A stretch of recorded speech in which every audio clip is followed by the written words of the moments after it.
কম বেশি বাসায় পাউরুটি আনা হয়। অনেক সময় পাউরুটি আমাদের খাওয়া হয় না, তখন কি করবো, এটা বোঝা হয়ে যায়, তাই না?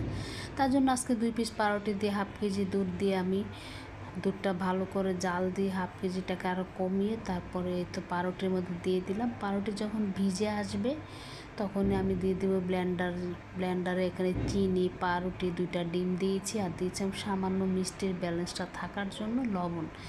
তারপর দেবো ভ্যানিলা, যাতে ডিমের একটা গন্ধ আসে না, সেটা না থাকে। আর দিয়ে দিলাম আমি কাস্টার্ড পাউডার। এখানে ক্যারামেলটা আমি ঢেলে দিয়েছি। ক্যারামেল ঢেলে তারপরে দুধটাকে আমি ছেঁকে নিচ্ছি।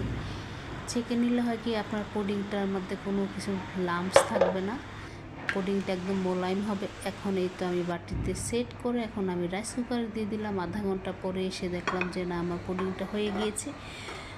আমার যদি ভিডিওটা ভালো লাগে, ভিডিওটি যদি ভালো লাগে প্লিজ শেয়ার করো, কমেন্ট করো, সাবস্ক্রাইব করে দিও। আমি একজন নতুন।